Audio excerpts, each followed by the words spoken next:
I just had a very full-on afternoon. Before I came on the call, I said to you, I'm not sure how long I'm going to be because I am currently staying opposite AKA Thailand, and I'd been speaking to the fellow who runs it, Mike Swick, UFC veteran, back and forth for a little bit. And so I met him today. I thought I was just going to do a sort of hi, bye, how you doing sort of thing.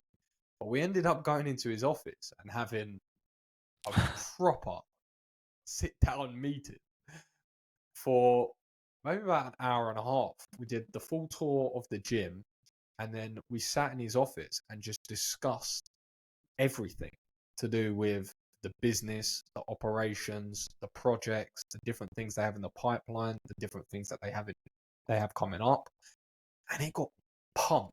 It just got my juices flowing. It was the exact sort of conversations that I just geek out on. I was just in my element listening to it and just picking his brain on it. And I came back and I was just felt reinvigorated. It gave me a different perspective to look at some things with what I do with Casuals Corner. And yeah, it's been a pretty good afternoon.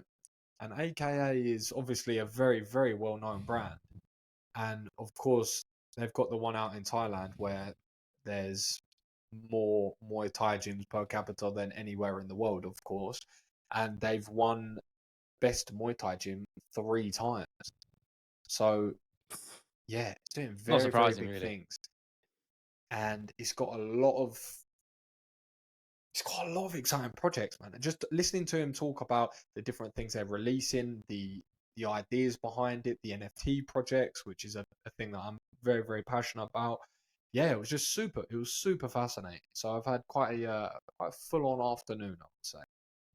Anything you can fill us in? Yesterday, actually, yeah. So I went there just because to put a face to a name. I'm going to be filming there this week, so just went to have a general conversation with him, say hello, like I said, and then I'm just going to be filming a ton of content whilst I'm there. But just listening to him and just the different things that he has.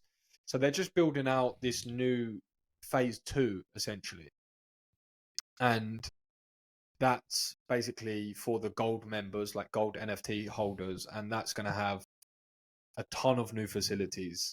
For example, I actually can't say too many of these things. Yeah, this is what I was worried about.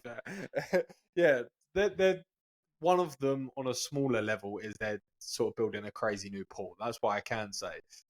Other than that, I guess I can't really say too much. But like I said, it really sort of made me reevaluate what I'm doing with Casuals Corner, the approach to take with it, and also just made me want to go double hard this week in the paint at the gym. So creating a lot of content, good content, really thinking ahead, thinking how can I make it my voice? How can I make it speak to my audience? And how can I paint a picture of where I am? Because it's a very, very cool place. And it's in the heart of the jungle. And they've built a jungle around it. So within the actual gym itself, they've created a jungle. There's 450 different species of plants. There's incredible ice baths. There's gyms. There's Muay Thai rings. There's everything. The sort of environment they've developed there is insane. So that was really cool. That was today. Cool. So obviously tomorrow I'm going to be doing my first session there, which I'm looking forward to after I go and sort my immigration stuff out in the morning. Not so fun. And yesterday, very impromptu, I spent the evening at a fight show in Phuket, a mixed martial arts fight show in a gym called Simbi Muay Thai, which is quite a famous gym around here. And I was not intending to go. I didn't think I was going to be in the area, but I just so happened to be. And then I ended up going with James Mystery and covering the event. And I'm glad I did, because I'm reminded what happens when you do these things and you maximize these opportunities. For example, I went there. I wasn't meant to be going originally. It was quite far away. In fact, it was on the opposite side of the island. I went there, filmed a ton of content, and then made a lot of content off the back of it. And then quite a few pieces of them went viral. And then a lot of people in the space saw those videos. And it just reminded me of why it's so important just to say yes to everything, to go, to show up, to film, and to edit. So yeah, it's been a pretty intense couple of days, to be honest. And I've moved place, so hence why I've got a different backdrop to the last time we probably spoke. Feels every week now. I mean, the new location. You spoke about reevaluating. Yeah. I feel like I've kind of had the same, especially over the last few days. It's actually been quite stressful, really, because obviously I'm so focused on, I said I was going to get into this. I was so focused on just the end result of my new video. And it's so hard to sort of remind yourself that the success is not just the fact it's not linear, but it's not instant in these sort of small pockets of time, I know that sounds a bit grandiose, but it's true. I put the video out on Friday and it started off really well, did about 17,000 views in the first day, and it was performing really well. And then just started to slow down and slow down and slow down. And now it's averaging like 100 views an hour, and that's significantly less. And that might sound good, and it still is kind of good for long form videos. But, I'm just like so subconscious that it's just going to falter and die, and it's slowing down. And it's, it made me do a lot of thinking. I was letting this graph, this YouTube analytics graph, just like rule my life for the last few days. And I was like, it was kind of scary how much it had control over me. And I really sort of acknowledged that. I was like, need to do a little bit of thinking here. So I feel like I've regressed a little bit in that regard. I feel like that was something that would happen to me a while ago, less so now. But I think because I put out a video of this magnitude and this amount of effort and it's this long and I had such high expectations for it, that just amplifies everything else, the bad emotions too. So trying to look past it right now. And another thing I'm just sort of reminding myself on is my most viewed video is on 380 something thousand views, and it's following, I'm hoping it follows a similar trend, because that video got about the same amount of views in a day and then slowed down even more than this one is now, and basically near died. It was getting like 200 to 300 views a day for like the next week. And then after about day 11, it started to pick up randomly. And then it plateaued again, and then it picked up again. And it was a sort of cycle, and it's still doing okay now. So I'm taking some level of reassurance in that, but I think it's just the fact of not knowing what's going to happen. I just hate it so much. It's difficult to deal with. I'm trying to just check the analytics app less. I'm sure, I don't know, I think you've spoken about you don't really struggle with that as much.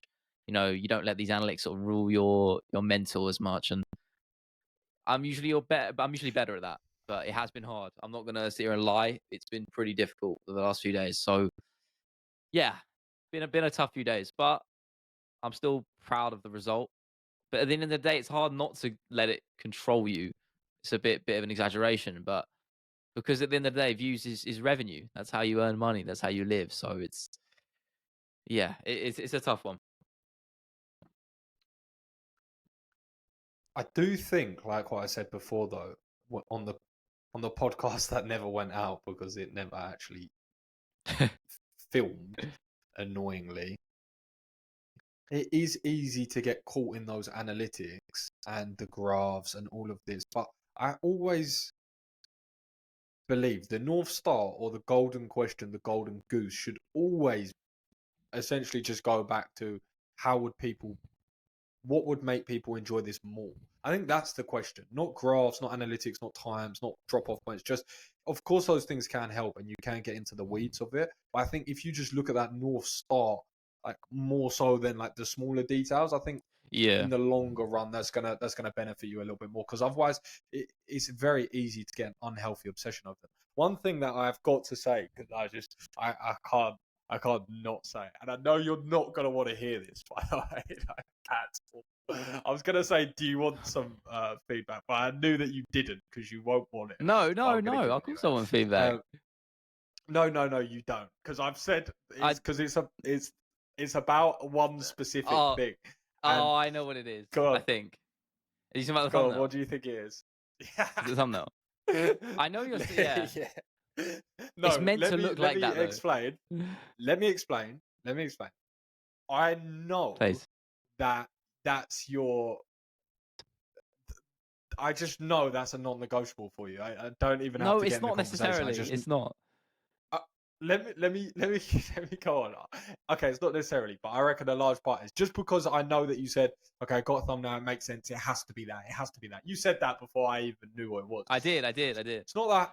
Yeah, you did. And I know the exact videos that you're replicating the thumbnail of as well. I've seen quite a few like that, and I Yeah. believe it's the world one Yeah. that I've seen like that. So I 100% get where it's coming from.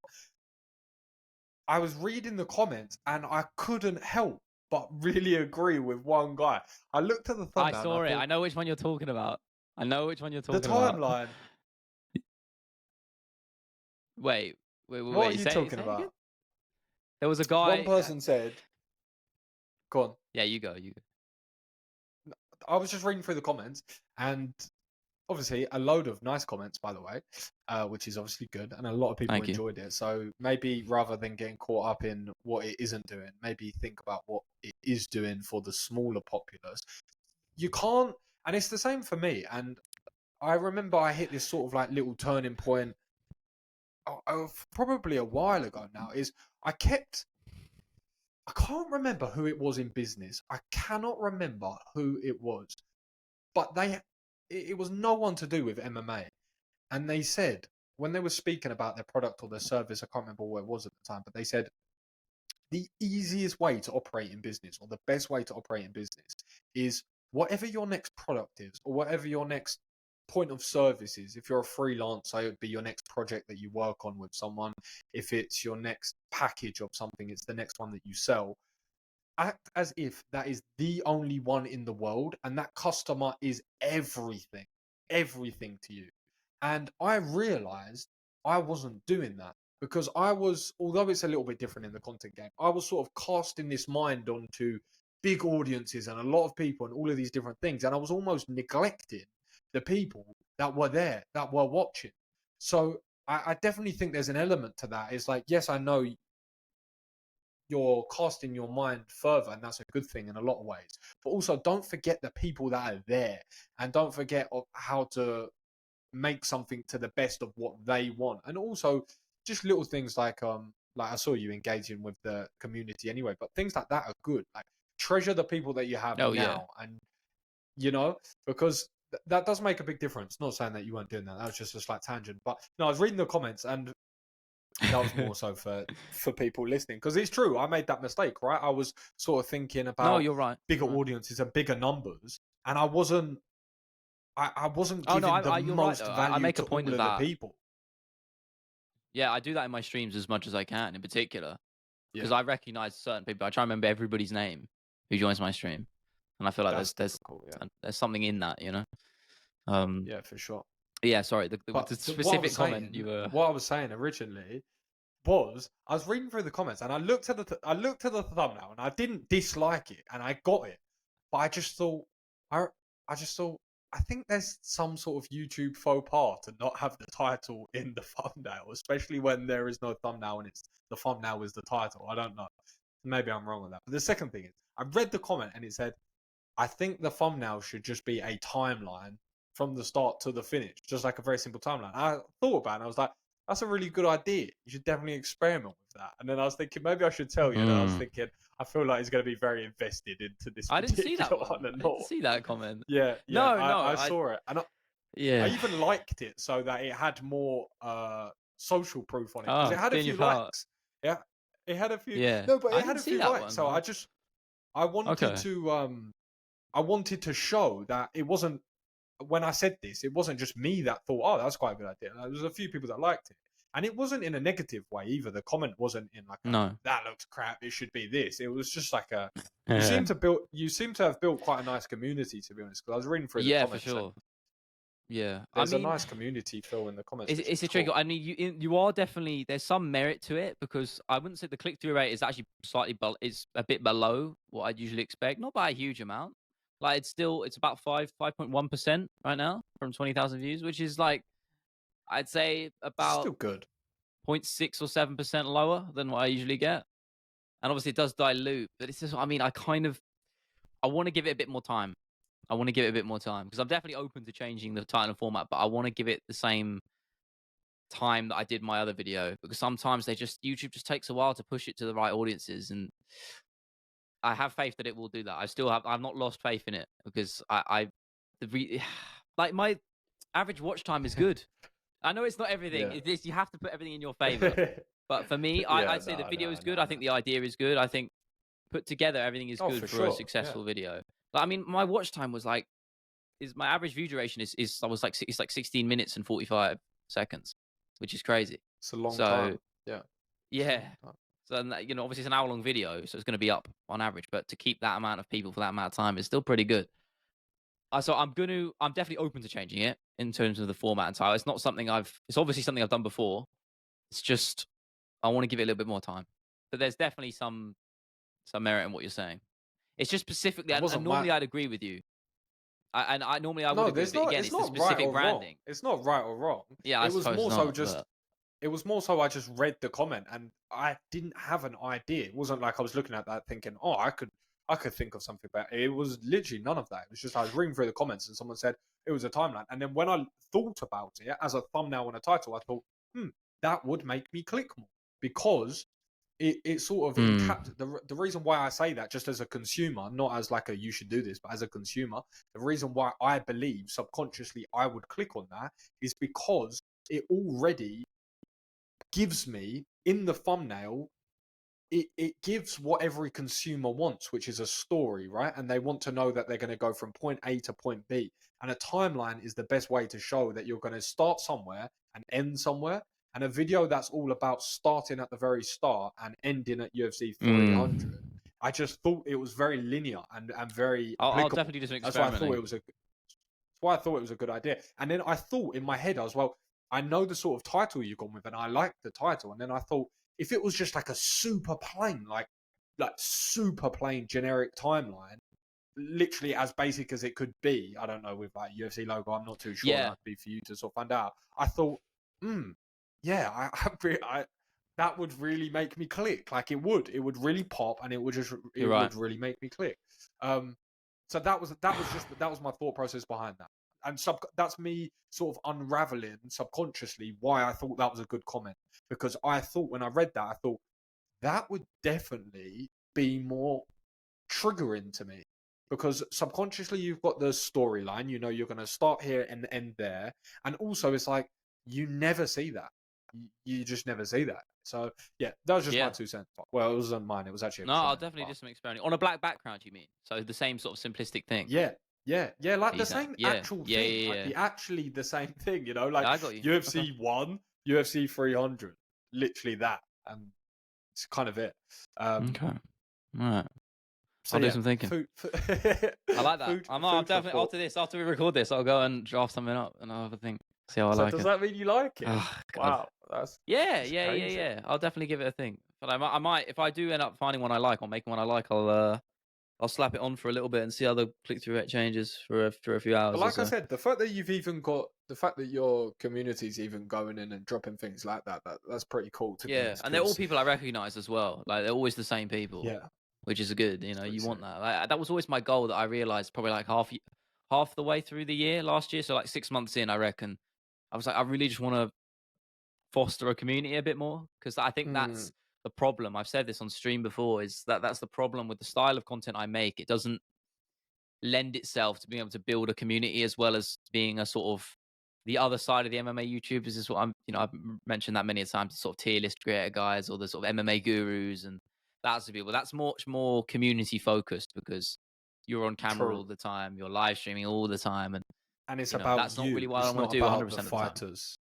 Yeah. Yes, exactly, and that's what my content is. You know, the latter there. So I wanted to be able to still foster that community whilst making the style of content I want to make. So the streams help to do that, and also just again interacting in the comment section. A lot of people don't do it. I try and respond to most comments in the first few days, as much as I can. So yeah, I was looking. The ones that I was judging your percentages. And I think I'm pretty good. I think I checked on the first day. You definitely could have done more. You definitely got a little bit lazy and just liked quite a few more than I feel like you could have dropped a couple of more comments on. Yeah. and the only reason I say that is because I can say that because I do spend a long time replying to comments. So I'm not being hypocritical there. I do. You can. But I can get better though. To be fair, I do have some days that drop off. I have a sort of rule of thumb where I try to keep as up to date on the comments as I can, which is obviously difficult because there are literally thousands a week. But I do have a rule of thumb that anything with me in it. So if it's a video of me training, if it's a video of me eating, video of me training at a gym with someone You else, are I'll pretty good reply at to it. every single one of those.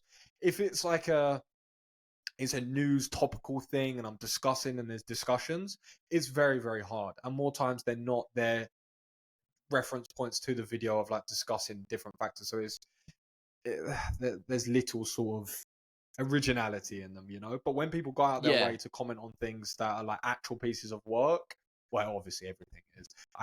I made sure I get around to as many of those as I can, and that's one thing actually that I learned that from Gary V. Gary V is fanatic about doing that and has done for decades, literally decades.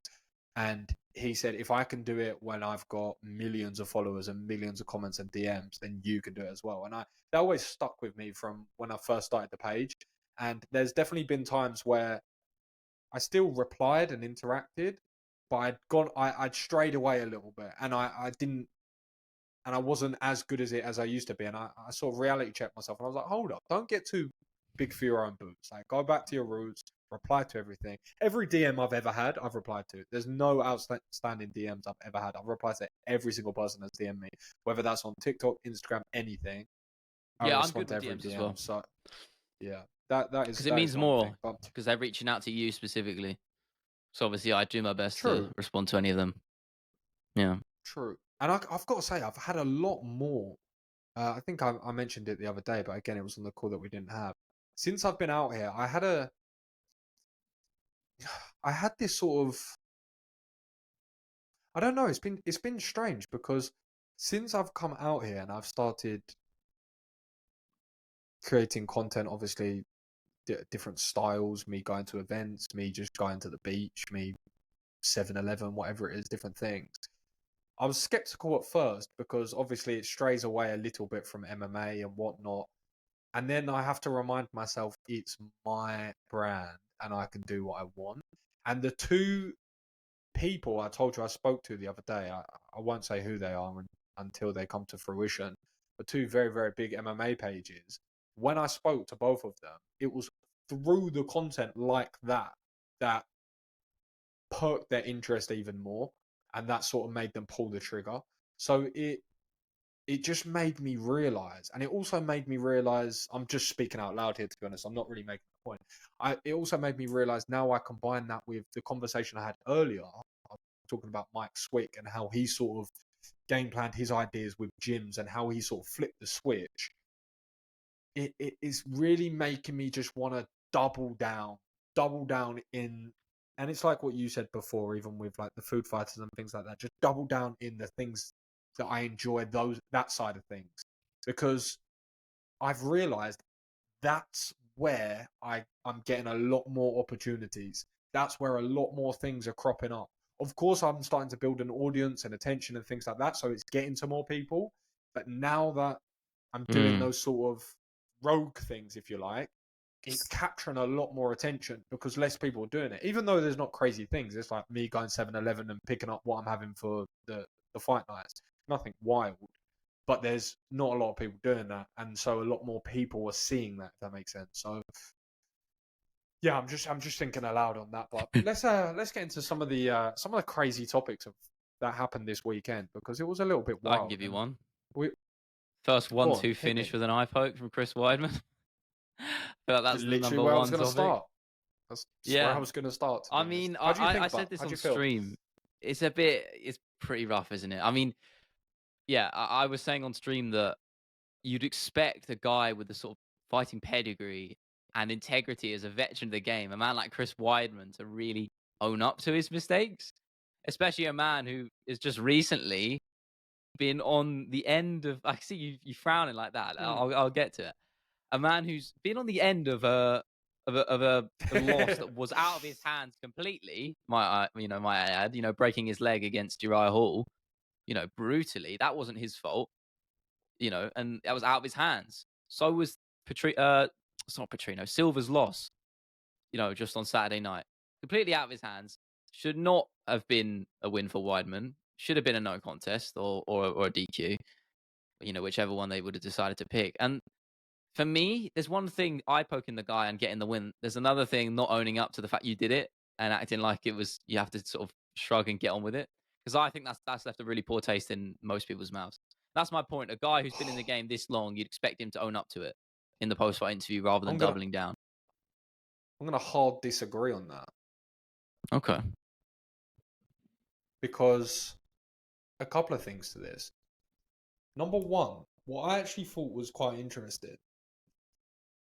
Do I think that you should... Okay, so the first thing. Do I think that you should be able to win a fight like that? No, of course not. And that is one of the worst ways for a fight to be finished. The fight was not won through the eye pokes. It was called a disqualification or a no contest, sorry. But because it was past the halfway point of the fight, it went to the scorecards. So it was a unanimous decision. It wasn't anything to do with the eye pokes at that point because he had been dominating the fight.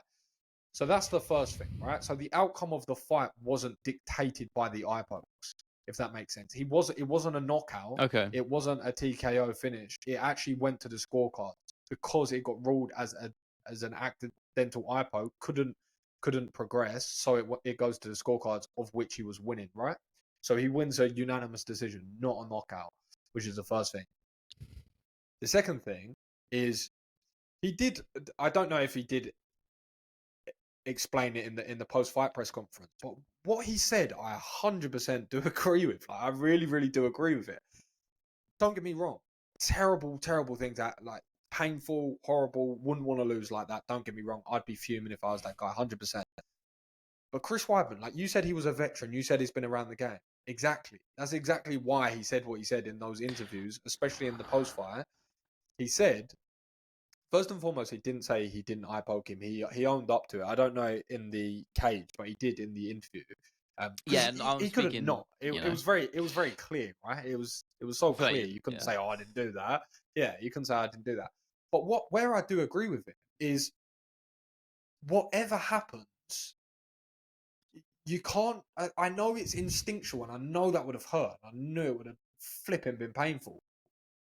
But he said you can't just drop to the floor and turn your back, and you can't. Like, whether you like it or not, whether you think it's right or wrong, you can't do that. If the referee has not intervened, protect yourself at all times. The most fundamental That's a fair rule point, of fighting. actually. So the referee has not intervened, right? So by the letter of the law, nothing illegal has taken place. Yes, it technically did, but the referee hasn't seen it. So therefore, it didn't happen in the rules of the fight. So therefore, you can't just drop to the floor and turn your back if the referee hasn't intervened. Now, if he steps in straight away, of course you can do that. But you have to carry on fighting. And that's what Chris Weidman said. And I don't think he was saying it from some, "Oh, I did it and I don't care and he should have carried on." It was more a case of, I've been around this game for a long time. Things have happened to me. I've done things to other people. As annoying as it is, you have to just work through it. And if it is a foul, which it obviously was, the ref should intervene. So I actually very much agree with him. Like, I do. Okay. I can't disagree with him. I actually agree he's with not that. wrong. I agree with that point, to be fair. Yeah. I do sort of see where you're coming from. Because it's you logical, can't expect right? to just It's shell not, up, and it's not you're taking that risk. Yeah. By going down to and the it's ground, easier you are said than taking that done. risk of, yeah. It's easier said than done because obviously it hurts, but that's the cruel reality. This isn't sign up for my it. viewpoint. Yeah, this is just the cruel reality. I'm probably going to actually sway with Chris Weidman on that. So, although it was a bit of a sore turnout for him, by the letter of the law, it wasn't the eye poke that lost in that fight. Was he going to finish him in that final round? Maybe. Didn't look like it. Maybe. Yeah, I don't know. One of those ones, bit sore. The weirdest I did one, actually, just let's quickly before we move on, on. just real quick. I saw a lot of commotion saying, particularly on MMA Reddit, which I don't go on too often, but I wanted to watch the eye poke back. Because usually it's usually a hellhole on there, but they usually post the finishes on there. So I clicked on it and I was looking at the comments, and some people were saying it's like, "Oh, Weidman's back on the juice," because obviously Yeah, they're I not with know. USADA anymore, And I don't know if you've seen recently, there's been a lot less tests of champions this year, and obviously there's a lot of big question marks with the new anti-drug policies. So there's a lot of talk about Weidman being back on the juice, considering how good he looked, which I thought was actually, in a way, not a fair point, but it's just an interesting topic of conversation. We don't have to delve into it too much, but just made me do a little bit of thinking, you know? I, I personally, I just don't buy into that. I know that there's a lot less tests, but there is still testing. And he's been in the USADA pool this entire time. I don't believe since the start of the new year. Okay, so let's think about this logically. Just let's entertain this. USADA left at the turn of the year, which was how long ago? 3 months ago, 4 months ago. So by that definition, 4 months ago to the day. he hasn't left the testing. So he would have had to been in USADA whilst using steroids, where they were testing very, very frequently. So for anyone that's saying that maybe they're saying, okay, in the last couple of months he started using, which number one would just be silly, I believe, because they do test still. Like there's not no testing, it's just less frequent. And I've spoke to some people that I know in the UFC, and that's what they say as well. It's not that there's no testing, it's just less frequent testing. So yeah, I don't buy into that. Like the difference, he didn't get bad overnight. You know, like what did you expect him to be a bad? I thought he looked exactly how he looked. I thought he did look 39. I'll be honest. I'm not gonna sit here and lie. He did. It was an impressive win. Don't get me wrong, and he was doing very, very well. But Bruno Silva's not the most dynamic. He's not the quickest. He's very, very difficult. If you're not experienced, he's very, very difficult. Exhibit A, Shara Bullet. Exhibit B, Alex Pereira. Alex Pereira experienced in kickboxing, not in MMA. So he's very difficult fight if you sort of are a little bit newer to the sport, newer to the organization. If you are a veteran in both of those things, I would always favor a guy like Chris Weidman. So I thought he looked how he should have looked, and fair play to him for blasting that kick over and over again. It was making me cringe, but fair play to him. So yeah, I didn't think he looked especially juicy. I don't know. I wouldn't entertain that.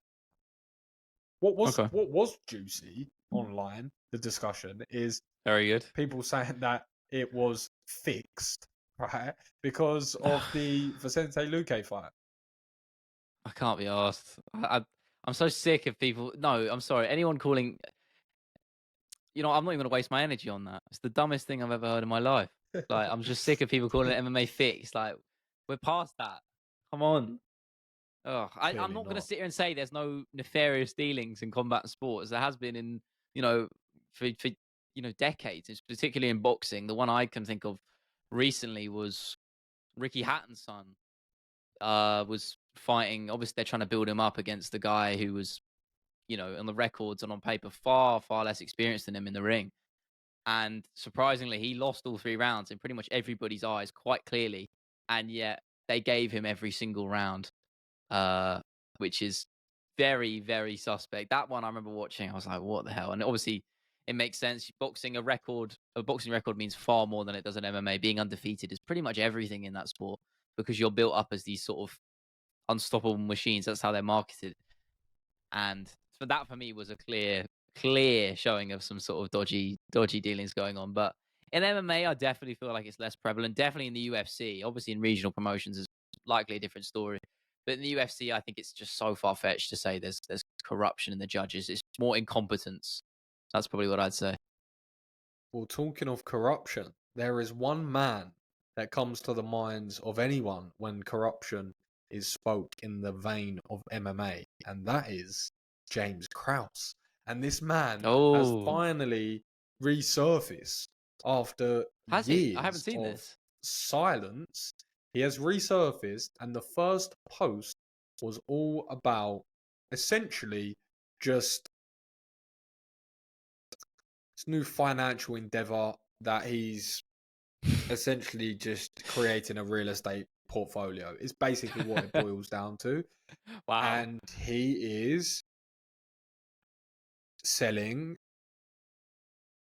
spots into a Discord once again, like he was in way MMA. So he's just rinse and repeat the model. And it's kind of funny. It's almost like he just didn't address the elephant in the room and was just like, That's what I was going to say. He's let's going to not go mess one or two about. ways with it. Yeah. But I found out the other day I think Aljamain it's Sterling smart. was a real estate agent. I didn't know that, which is quite crazy. Has been No idea. for a long time. Has Qualified, been yeah. since I Yeah, I know. believe 2017. I think. I actually had just real quick. I had a way back when on one of my old videos. I think when I was talking about Sterling, Sterling was part of that video in some capacity, and I had a guy comment on my video saying that Sterling used to coach him back in school or something, back in wrestling, because obviously he used to be a high school wrestling coach. And there was people in the comments like saying, "Oh, this is a load of bullshit." I was like, "Why would he lie about this in a random comment section?" And obviously all the facts lined up, and he was telling the truth, which I thought was pretty cool actually at the time. You know, not a full circle moment, but just a bit of an insight. You know. I think you get that a lot in MMA just because the sport's so small. Like even when I went there today with in AKA, I didn't actually realize. I didn't ask him to do this, but I was chatting to Brad. I think before I went, or even just over Pickett, message the other day, and I said to Brad Pickett. Just I for the said to him the other. Yeah, sorry. I said to him the other day that he just asked what I was doing and how I was getting on and whatnot. And I said, "Oh, I'm going to AKA," and he said, "Oh, say hello to Mike for me," because obviously they fought in the same sort of era and whatnot. And then he reached out to him. I didn't ask him to do this, but he reached out to him on my behalf and sort of asked him to sort of look after me and whatnot, which was obviously very nice. So I got a little maybe a little preferential treatment, which is always good. But my point of that is it's a small world. It's a very, very small world, and you're always one person removed from most people in this game, or at least I'm getting to that point where I'm sort of one or half a person removed from most people, which is always pretty good, because if you can develop that sort of network and you can develop that sort of web of people, it's always pretty good. And not with an ulterior motive to get anything out of, but just to develop those connections, because it's always interesting people. If you want to do different projects, if you want to experiment in new places, it's always good to have a wide base of knowing people in different fields. So yeah, that's a bit of a random tangent. I'm so hungry, I can't even keep my mind. I have not eaten literally in a couple of days. Restaurants shut here so early, and by the time I've flipping done work and thought about it and whatnot and gone to have dinner, it's 8-9 o'clock. I know and that everywhere pain. is shut.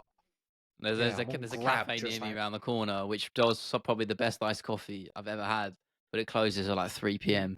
and it's just like gets on my nerves. I go out doing something and it's just shut. I got a rant about that, just a small rant about that. I know, like, what's the point? Like, it's like, No, why not just close at like 5? I thought you were gonna say a restaurant and it was shut late, not a cafe No, shut. obviously that would be worse. But I still feel that's just too early, you know? Typical. Yeah.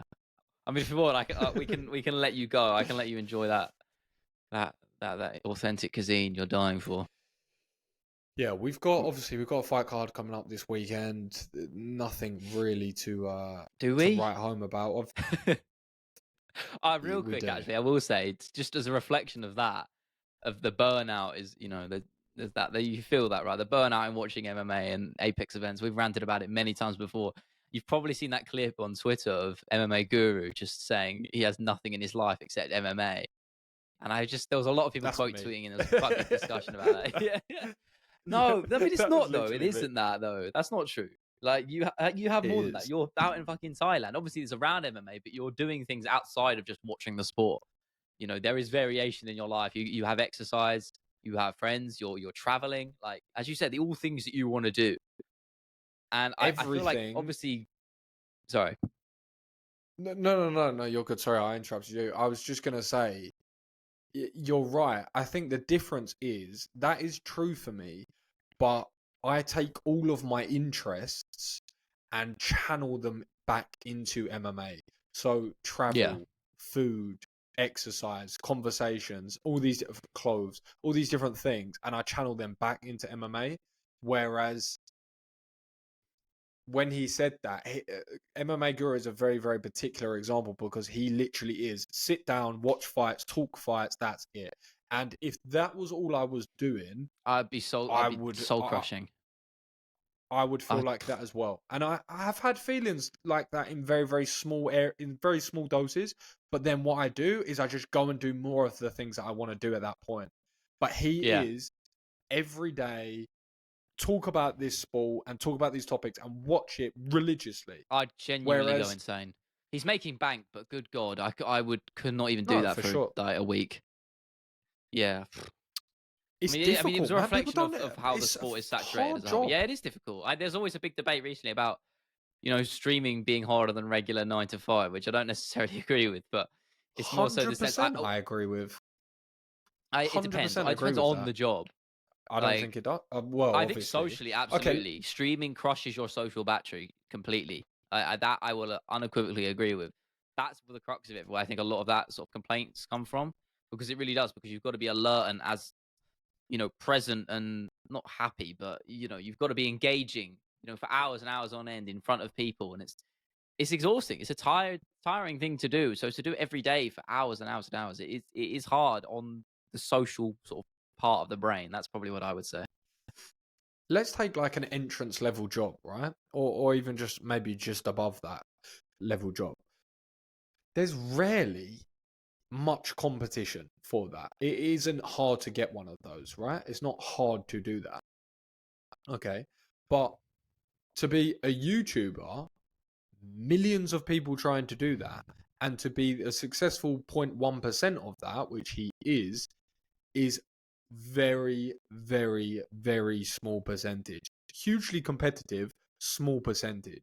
Whereas something like an entrance level job, so we'll just say like a standard 9 to 5, you can rock up and be on autopilot data entry for the whole day. I know I've done these things, so I can speak very easily on it. That's a You good can point. rock up to these jobs, and a lot of times basic level, like entrance level, sometimes with some things it's just labor. So you can just turn up, you literally provide your labor because you have limited skills, and it's just a trade-off, right? Time and labor for a paycheck.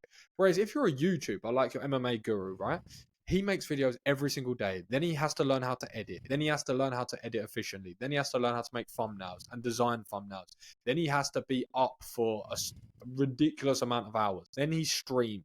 Like, there's so many different levels that goes into being a very, very high level YouTuber that it's easy to look at it on the surface and go, oh, he's just a troll and he speaks on fires. It's like, yeah, that is true, but That is true. below that, you'll know that is true. Like, Yeah, it's of course. not true, It is but you'll difficult. know there's a lot of work. Like, to upload once a week, right, on YouTube, once a week, you'll find a million people that have tried and failed at that.